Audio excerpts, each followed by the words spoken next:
Alrighty, I'm back. I have finally got the rear sight off.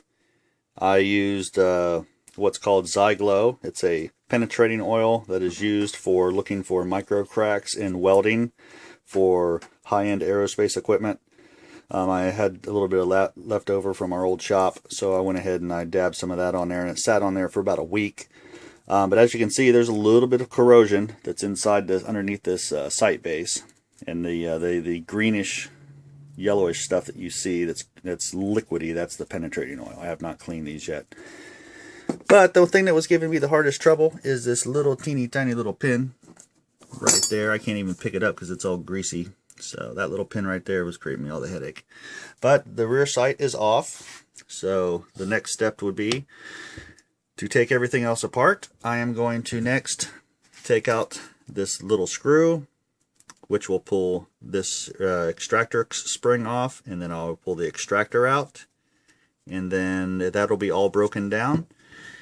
And I will then take the rest of this here apart by undoing that little latch, and this whole mechanism will come out and it'll come off of this pin. You'll see that you can find videos of a complete breakdown online. I'm just kind of giving you the short version so I can mainly show you the steps that I use to get the rifle to look as the other one did in my other video. And of course this will be broken down too completely. But for now I'm going to sign off, start to break this stuff down, and then I will get back with you right before the clean. One thing I did want to add is with most firearms, you know, you've got the little tiny screwdrivers for the little tiny parts, little Phillips, you know, little wrenches, nut drivers, things of that nature.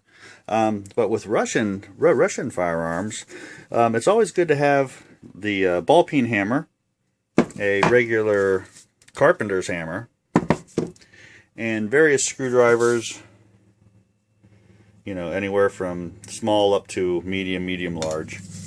But I just thought that was interesting. So if you have any of these older tools, you can use those, especially if you're wanting to get into Russian firearms. Alright, thank you. I am back.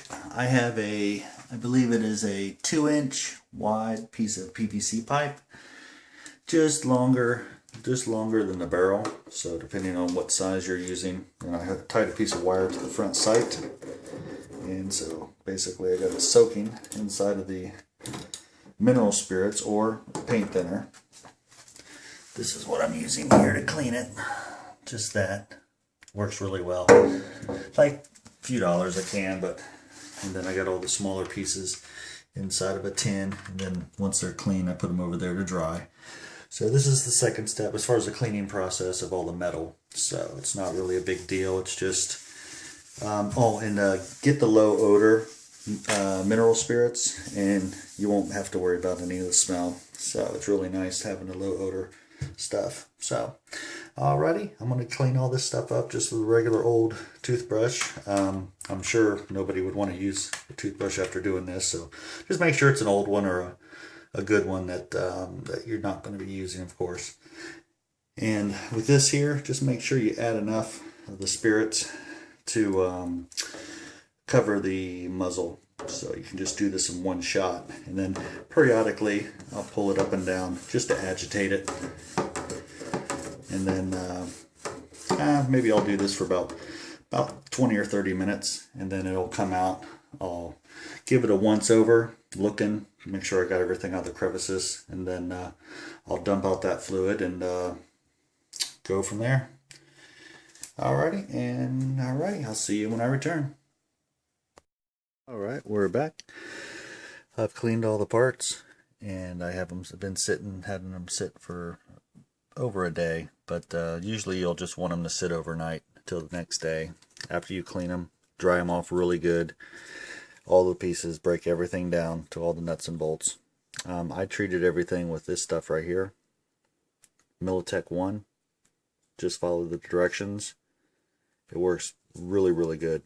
I use it on a few of the other firearms we have. It seems to work really well. So I just have that on there. What I'll do now is, since it looks a little heavy, I'll wipe it off I don't want to strip it off. I just want to wipe it off, wipe everything down with a clean rag just to get the majority of it off. What amount is on there is already in the surface of the material, or on the surface in a light coat. That's what I want. So once I do that, I'll start reassembling. And like I said, I'm going to keep these videos short due to time constraints, and there's plenty of videos describing how to do this, but this is just the process I use. Alrighty, and I'll be back. Alright, we're back again. I just got done cutting up an old t-shirt. What I did, just use like an old t-shirt, cut some rags out of it, because you're going to dispose of these rags when you're done. You don't want to, unless you want the one of the type that's like to wash rags. I just, instead of washing them, I just get rid of them, especially after this. You're going to wipe it down. Use a little bit of mineral spirits or paint thinner on a rag. Just do it till it's nice and soaked, and then just take your time, rub back and forth, get in the crevices, rub all over, rub back and forth, and take a clean one. After I broke this one up into thirds. I did the front portion, and then I dried it with a clean rag, a clean section of t-shirt. Did the second portion, dried it. Did the third portion, dried it. And then I did this on the inside and outside. You don't have to scrub really hard. You especially want to be careful with this. These are really thin, and they could crack. That you are dealing with a piece of wood that's from the 40s, so it's quite old. But anyway, the other rifle that you saw in the first video looked exactly like this one, except it had more cosmoline on it. It looked like this when I first got it, and as you can see, here's a close-up, the same type of close-up I was doing with the other one that I'm doing with this one.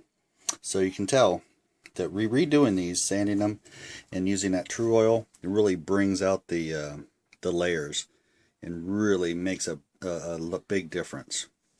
So that's why I'm taking you along for the ride on this one. Like I said, I'm keeping it short. A lot of the things that I cut away from, I will tell you about, and I will also notate that yes, there are videos online that deal with that certain subject, like breaking the bolt down, taking the action out of the rifle, things of that nature. There's no need for me to put that in these videos because they're readily available. So just wanted to share this with you. We're going to go ahead and try this rifle out tomorrow at the range with my two sons, and I'll take you along for the ride. Alright, I'll see you tomorrow.